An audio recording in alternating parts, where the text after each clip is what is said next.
Hello and welcome again to Mentoring with Geraldine and the Bite Size podcast. We are so lucky to have with us again today Christine Thomas, the researcher from the Herbal Extract Company of Australia, based in Sydney. And the Herbal Extract Company has been around for, I can't remember what we decided, that's in another podcast, a long time now. And it's a family-run herbal company, and we've been talking about their herbal highlights. So you've probably seen some of the other herbal highlights we've been talking about. If you're a member of the public, again, I just need to say this is general information only, and please make sure that you have a naturopath or herbalist in your area that is supporting you with your health. So today we're going to talk about Magnolia. So another beautiful flower. So Christine's chosen some of the most beautiful ones to talk about to start our herbal journey together. And Magnolia is the most stunning flower. And tell us what you found out about Magnolia, Christine. Yes, well, this is one of the ones I have done a monograph on. It's a relatively new product for us. So, but as I've said in the other podcasts, I haven't written all the monographs yet. Yeah. I've done quite a number, maybe 100, but we had a lot. 300 products. So I'm slowly making my way through. So the monographs are the plant biography. They're a much longer story about the herb, whereas the highlights are just trying to isolate interesting information that's relevant, current, something a bit different. So why don't I start? I can show you. So obviously, Magnolia, we do often think of the beautiful, the most famous Magnolia, which is the striking Magnolia grandiflora, which is the one you see flowering everywhere at the moment. Yeah. So it's a very popular ornamental tree. That's actually used in Mexican traditional medicine. Oh. But the herb I'm talking about now, Magnolia officinalis, is related to that. Right. But we use the bark. So the bark. Oh, look, they're really big, hard lumps. So you can see the bits of the bark. So we would have to mill that prior to manufacture. Wow. But yeah, this is how it arrives to us on our doorstep. Yeah. They're really hard curls of bark. It's very strong wood. Yeah, full on to grind that. The liquid, let's turn that around. That's the we've got fluid a lovely extract. Strong, lovely strong colour. And it goes cloudy, doesn't it? It goes very cloudy. I guess that's the bark, is it?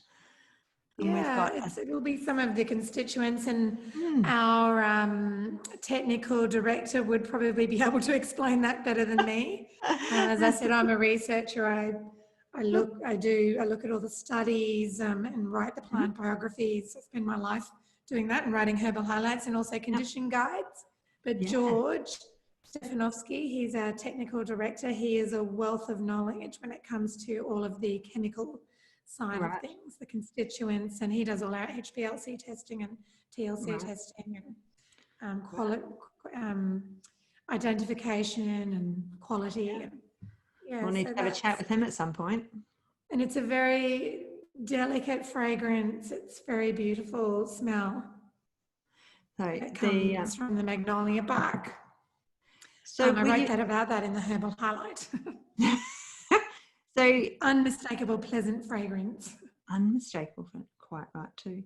It's used. I mean, I've not used a lot of it. I'll be perfectly honest. I've not used a lot of Magnolia so far, but it has got some research behind it, and it's got some really good indications, hasn't it?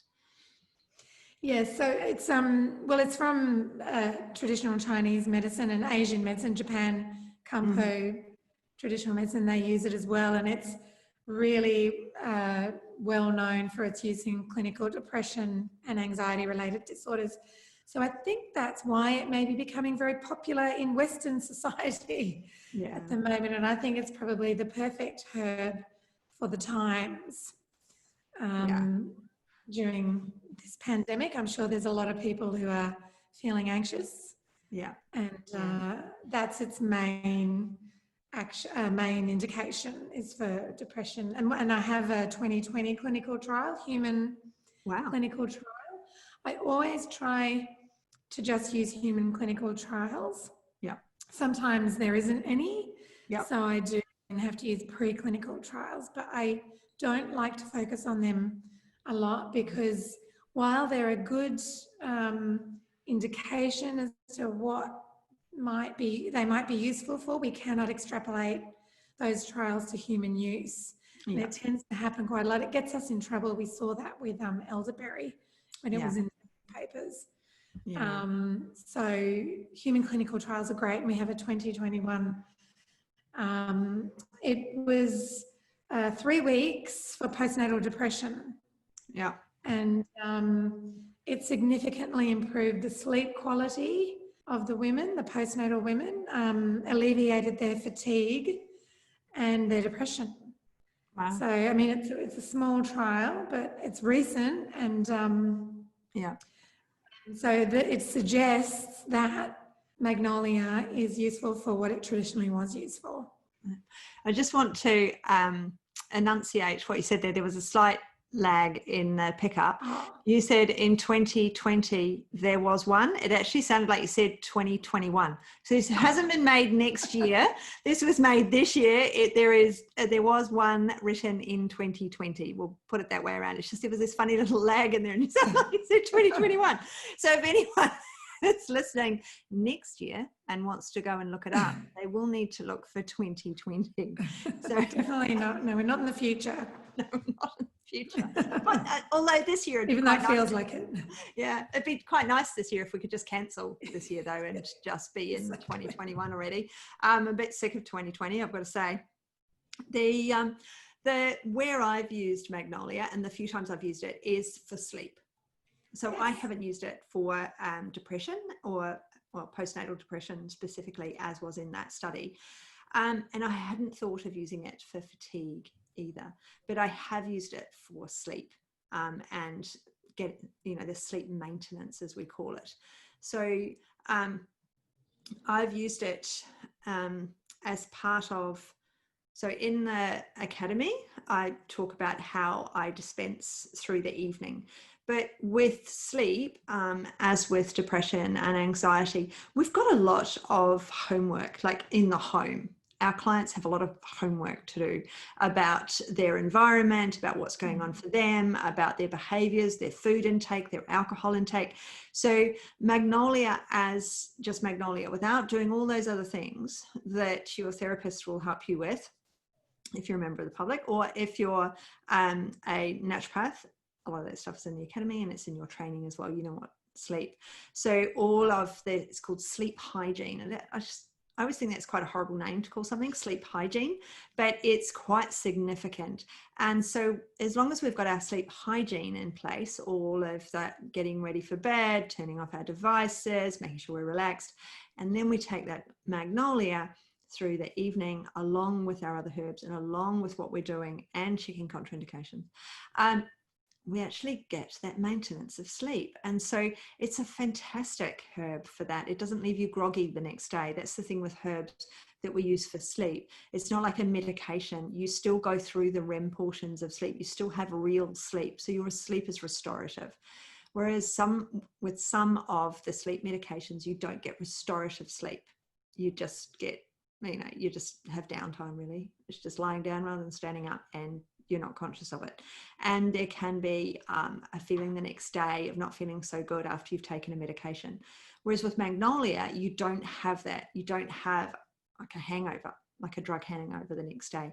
You feel restored. And I guess that's the anti-fatigue, that alleviating of fatigue, because you're able to sleep and have restorative REM sleep, have that sleep cycles and maintaining that sleep.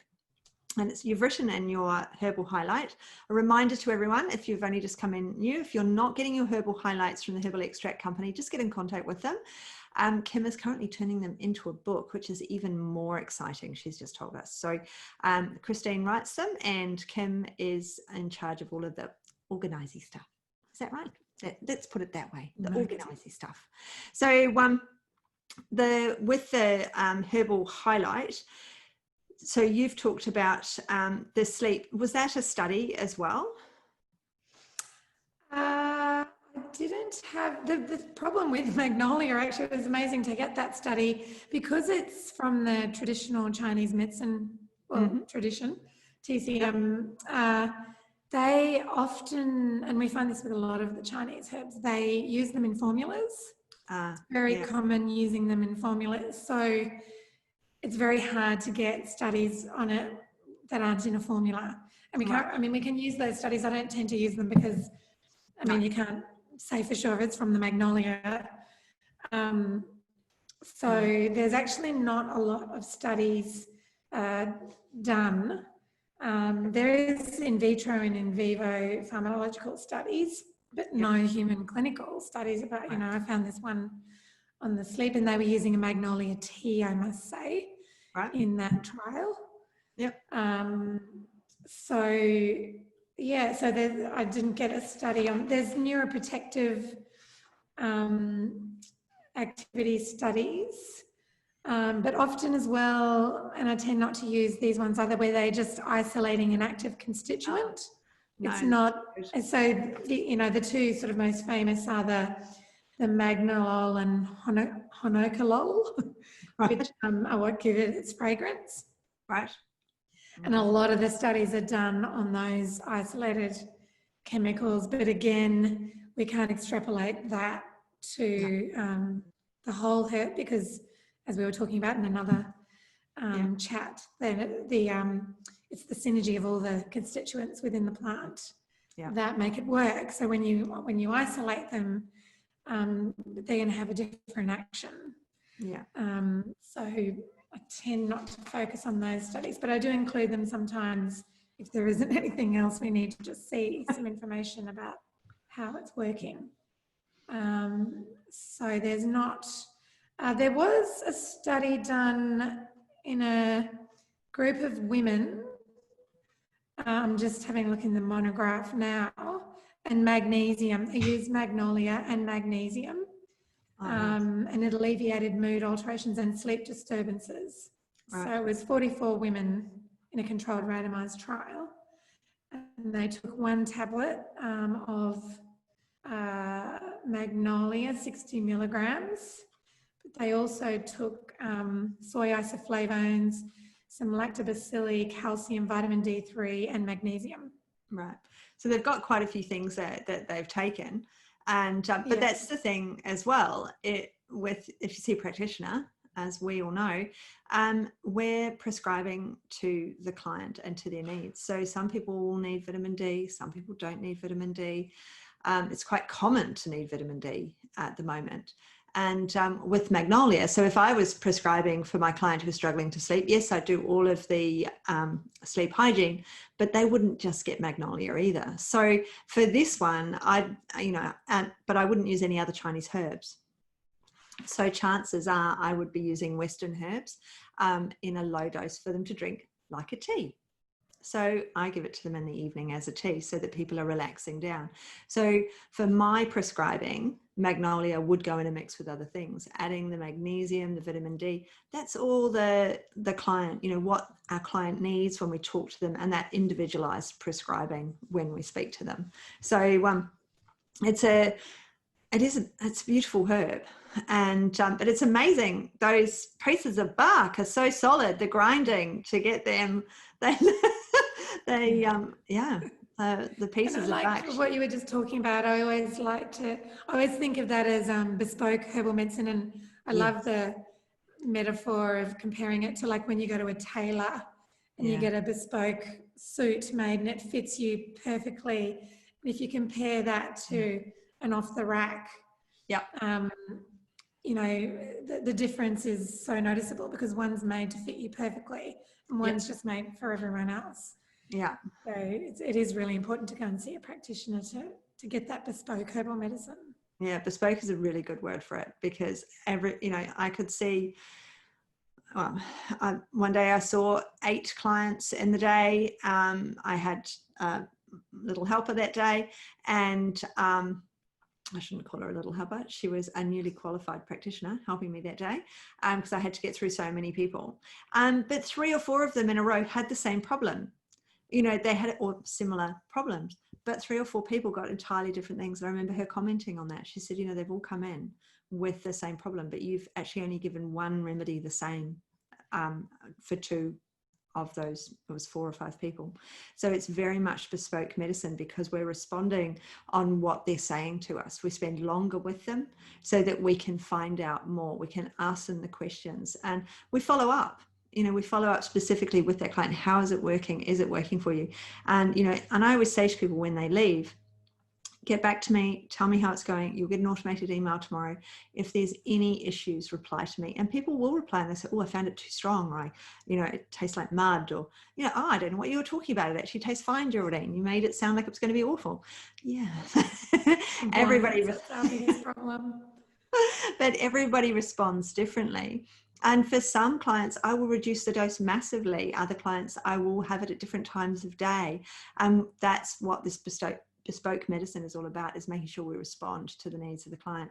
And Magnolia is one of those herbs that we have a herbal highlight for, but is a great bespoke medicine because I would only be giving it perhaps at the end of the day towards that bedtime. I might or might not be giving the client additional magnesium. I might or might not, but I will be mixing it with other herbs. And that's why we need to make sure we're seeing a herbalist or a naturopath. So I would just have you got anything else you wanted to say about Magnolia? Magnolia is one of those herbs that seems to have all these many different indications. It's famous for being an anxiolytic, anti-anxiety, but it's actually also, because it's got antioxidant actions, it's been used in TCM. They use it in cardiovascular. Oh, wow. Alzheimer's, inflammation and pain and arthritis and Lyme disease. It's got in diabetes, weight management, obesity, and then it's also used for gastrointestinal activity as well, because it has an antispasmodic effect. Wow. So nausea, diarrhea, irritable bowel syndrome, and especially if you combine all of these, if it's associated with fear and anxiety. So with the insomnia and the digestion and even shortness of breath, that's related back to emotional turmoil, the insomnia, and also with the insomnia, especially if it's associated with menopause. Yep. Is one of the insomnia indications as well. So it's even used as a cancer prophylactic and as an adjunct therapy in TCM. So it kind of has, not maybe to do with the antioxidant action. So in Korean and Brazilian traditional medicine, it's used for diabetes. Wow. There is some in vitro studies showing that it's potentially useful for that. But again, they sort of focus on the isolated chemicals. Yeah. There are some animal models showing some anti-cancer action. So there's a lot of this is the traditional use. But most of the research is done for its sedative, anti-anxiety, antidepressive action, neuroprotective activity. Yeah, it's very cool for that. And it's wonderful that, it's something that's so common is able to be used for something so amazing. Because many of our herbs are rare, and this one isn't. This isn't a rare herb. This isn't, this is something that's growing easily and naturally. It's not endangered in any way, and yet it has a huge list of things that in TCM it can support you with, and researched what we would use it for.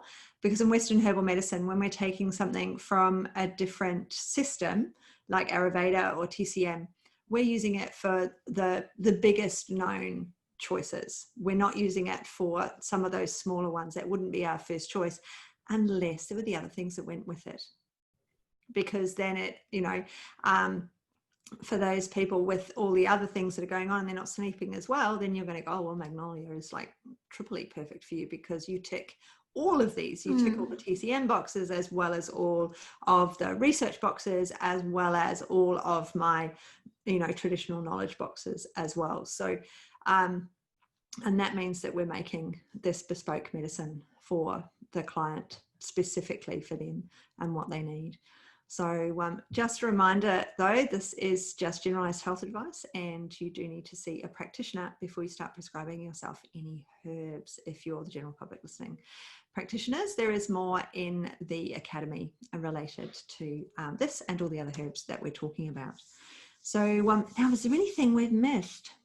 I know, I was just looking at a bit that might be of interest to practitioners within TCM, that the ginger, adding ginger to Magnolia seems to augment the antidepressant effects in a synergistic manner.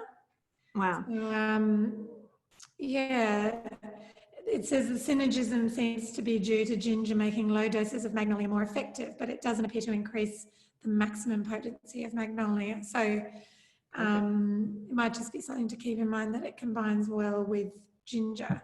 But when that's a circulatory tonic. Anyway, that tends to take the herb where it needs to go.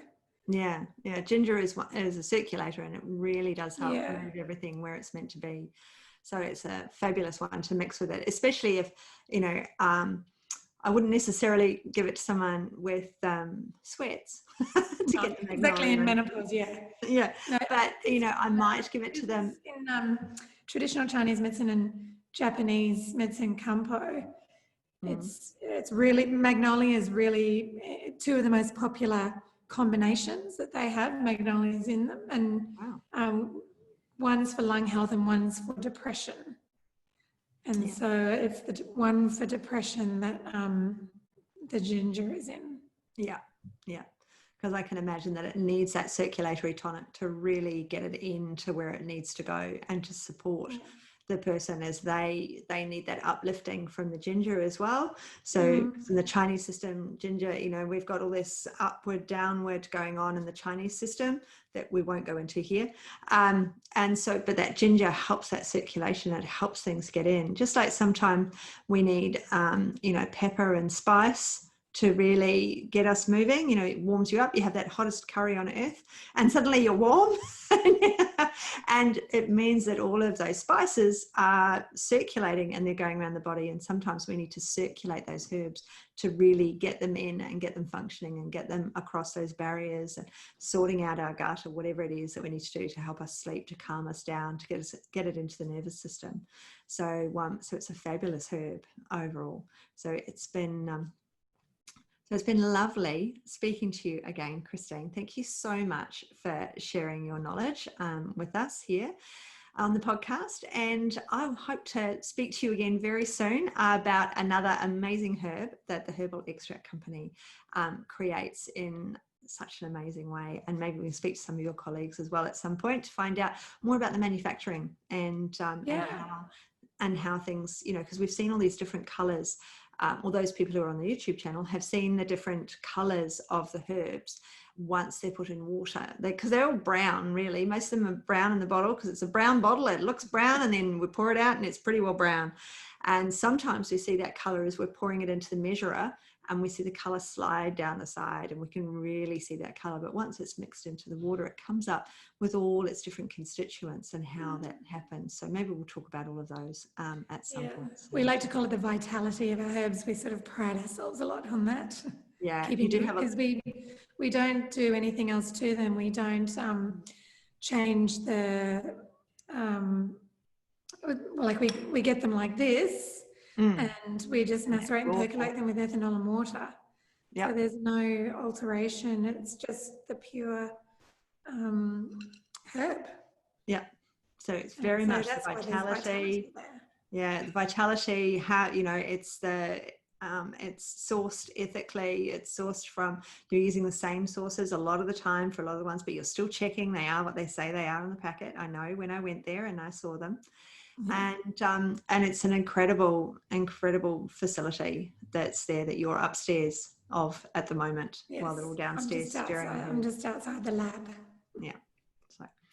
So thank you very much for joining us again, Christine, and we look forward to speaking to you again very soon. Thanks, Geraldine.